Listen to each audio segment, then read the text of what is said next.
So let's talk about some of the jobs I've done before medical school.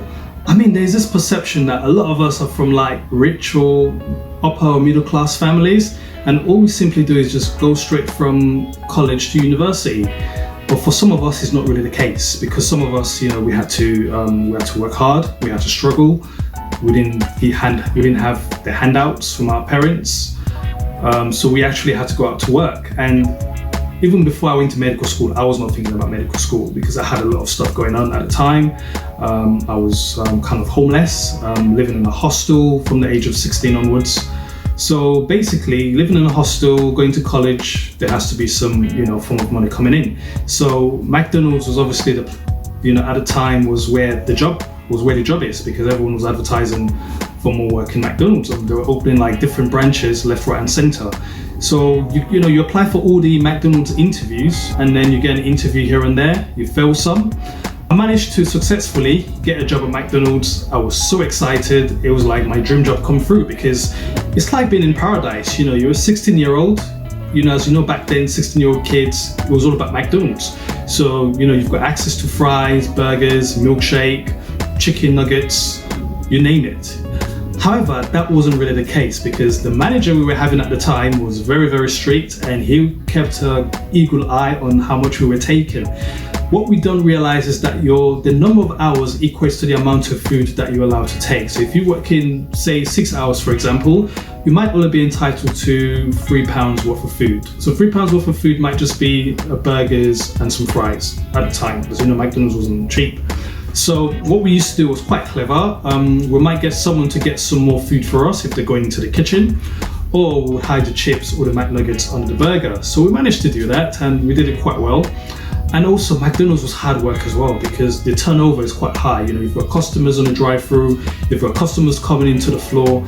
But what helped us in terms of the hard work was the banter. It was next level banter that kept us going. We were catching lots and lots of joke. McDonald's was a fun place to work, but I think eventually you kind of outgrow McDonald's, especially if it's not really a career move. And I felt like, I think I spent McDonald's was probably 12 or 18 months. I can't remember now, but I think I thought, look, this is the time to go. And also with McDonald's, they pay you the basic minimum wage. I think when I first started, I was earning £3.10 or £3.20, if I can remember.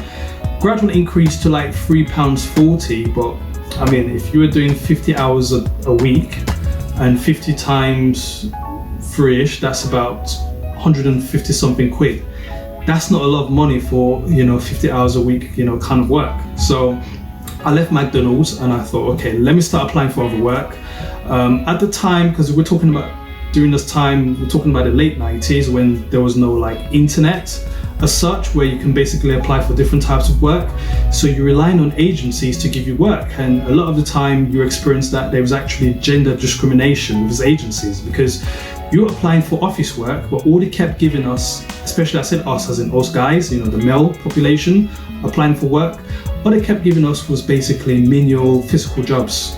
So for example, I did a lot of warehouse factory work, working in warehouses and stuff. I worked in a Chinese factory where I was working with this rude boy who was basically telling me about his time in jail. The Chinese factory work involved putting lots of noodles into boxes, your favorite Chinese noodles, packing them into boxes, and you're just doing the same thing over and over again, packing noodles into boxes, noodles, box, noodles, box, noodles, box. You're doing that from like 7 in the morning to like 3 o'clock in the afternoon. There's no brain kind of energy involved. It's all physical kind of work. So, and usually a lot of these jobs are temporary. So it's not like I could do it for 6 months. They're temporary in the sense that maybe they need someone for about a week, or they might need someone for 5 days, or they might need someone for 2 weeks. So after that job is finished, you have to go back to the agency and see if they can find you any work. So I'll go back to the agency and I'll be like, look, I'm good at typing. Can I do something in the office that involves secretarial work? Because you can see the vacancies. You can see that there are jobs going for secretarial work, but they will be like, oh, but you need to work at a warehouse. So I kept jumping from warehouse to warehouse. Like, I remember working at this warehouse where basically it was really physical work. I lost a lot of weight doing that job, because basically you have to climb the ladders, carry the heavy boxes, sometimes carry heavy boxes on your own all the way to the top, or bring them down. and these warehouses have very long aisles, and they're all by numbers, and you're going around looking for which aisle to go to. It was really physical work. I mean, I wasn't really eating that much back then. I was so skinny, you know, I lost so much weight. You know, you start work in the morning, and because a lot of physical work, if you start work at 9 o'clock, you think, oh, it must be 3 o'clock now. You look at the time and it's sort of like 10 o'clock. So you've only done 1 hour, and you'd be like, oh my word, another 7 hours to go. I mean, psychologically, that was killing. So did that. Then I was doing some night work as well, where basically you work in another big warehouse where basically you put in like those VHS video cases, you putting them into boxes. So we're talking like from 7 in the evening to 7 in the morning. I remember I was doing that one, and then it was like, I think it was 11 o'clock. I thought, okay, look at the time, 11 o'clock. So I've got another 8 hours to go because the job is till 7 in the morning. And that wasn't for me, because that was just like, you know, anything that's repetitive, where you're doing it over and over again. It's like Groundhog Day. If you've seen the movie Groundhog Day, this is even worse than Groundhog Day, because you're coming the next day to do the same thing again. So I think I only did that job for maybe a day or two. I said to the agency, look, this isn't for me, because to do that job, you have to like kind of be sleeping, you know, you have to sleep the whole day. And obviously, I think I was probably 18, 19 at the time, and I'm not the one to be sleeping all day, you know, quite fit and active. So obviously that was out of the way. Then I did another job where basically I was a kind of like a caretaker / bin man. And this was in Northwest London, like St. John's Wood. And so it's basically, you've got this big block of flats where you basically have to go through all the blocks, all the flats. They leave the bin outside. So you're going through all these flats. There's like 5-6 floors. You're grabbing bins from every flat. You put them all together into this one big bin. So usually you start at 6 and then you should finish by 3. But usually by 12 o'clock you're done, you go home, that's it. So again, I did that one as well, but again, it was quite physical. And you need to be really fit to be going up the stairs because there's no lift. So that was another one that I've done. So I've done McDonald's. I've done, we mentioned about the warehouse factory work. Oh yeah, another warehouse factory work I forgot to mention. I did this job in Gants Hill and Ilford. I think it was parcel force. So again, this is all the parcels, you know, you put them into this kind of, it's like a big crate or big, I don't know, tray or whatever you want to call it. And then you have to move them to another part of the building. You have to unload the parcels. Oh man, again, that was another physical work that I just forgot. So you see, I've done a lot of jobs that I can't even remember. So we've talked about McDonald's, we've talked about the warehouse factory work, we've talked about the caretaker binman job. Oh yeah, another job that I did, I was a paper boy. So paper boy means that basically in your neighborhood, because I was living in Stratford at the time, East London, not Stratford-upon-Avon, Stratford, East London. So in your neighborhood, basically you get delivered a whole pile of papers, newspapers, like your local, you know, newspapers. And so you get delivered once a month and you have to put the paper through the doors. And it's quite a lot of work. It takes hours to do.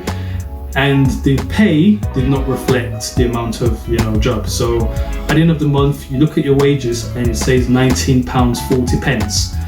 And you're thinking, I'm doing all this work for £19.40. Nah, it's not worth it. Not worth it at all. So I told him, I said, look, give me one more. After this, I'm done. That's it. So that was a paper job done.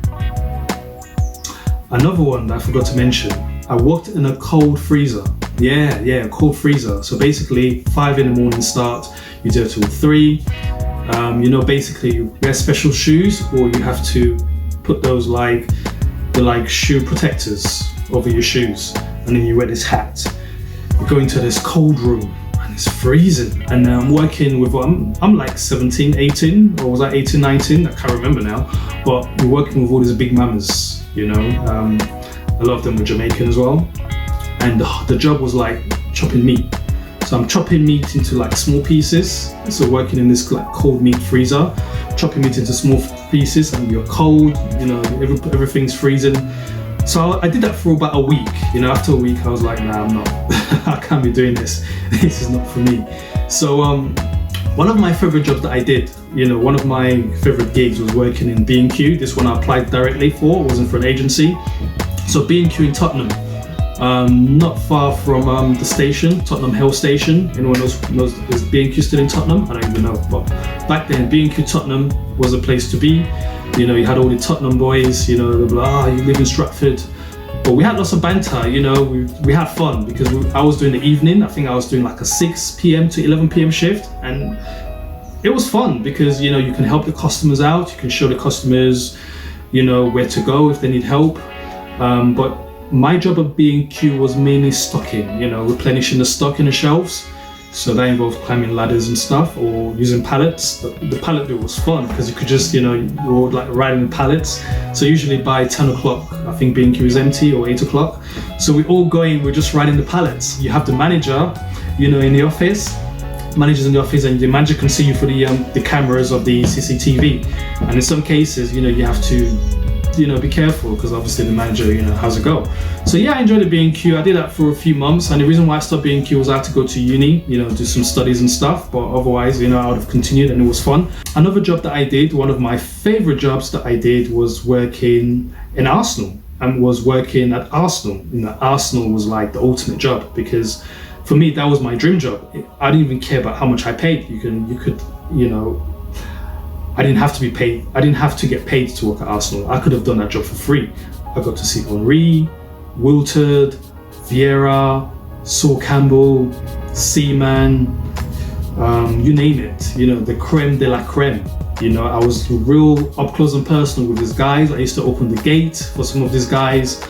I used to be in the car park with some of these guys. You know, you get to see their cars. It was a dream come true for me working at Arsenal. Even before Arsenal, I used to work in Chelsea. I used to work for Fulham. I also used to work at Wembley Stadium and did the last ever Tina Turner concert, you know, Wembley Stadium, and that was a lot of fun. But Arsenal for me was like, you know, I'm an Arsenal fan, so that was the ultimate. But then I had to go back to uni, and they wanted me to sign this contract. Arsenal wanted me to sign this contract stating to work weekends and evenings. And I could have done it, but you know, with medical school, you really have to, you know, be focused, and you have to put 100% into medical school, you know, and that's something that I realized late on, learning in medical school. So I had to quit Arsenal, did a medical school thing, then I started to move up the ladder in terms of work. You know, I did my first ever office job in medical school, where basically you're working in an office in a GP surgery, and this was around the time the GPs were transitioning from paper to IT. So what they needed was a medical student who knew about, you know, medical terms to, you know, to transfer some of your information, your personal information, from paper to the computer. So, I mean, I didn't know what I was doing most of the time, but you learn on the job, and that's what I did. And it was my first office job. I was like, okay. But I think I also did, but because those jobs were usually during the summertime, I think while I was in medical school, I also worked in a hotel. I was a waiter, so balancing, you know, plates on both arms. So usually I worked in a hotel mainly during like dinner events. They might have like boxing, exhibition matches and stuff. So I did that for a few bits, but I had to stop because, you know, there was a lot of people smoking, and, you know, I just didn't want to be exposed to like people smoking. And also I felt like I was going towards my, you know, kind of later stages of medical school, and I needed to really buckle down and get serious. So I just stopped doing all these like odd jobs and focused into medical school. So really, in a nutshell, that's pretty much it. That's how I went from McDonald's to medical school. So just to let you know that sometimes when you see the finished product, you don't realize the journey people have gone through to get to where they are. So never judge people where they are now, but sit down with them, ask them about the journey, and they'll tell you. And that's what happened. Feel free to subscribe to my channel. I've got plenty more stories to give.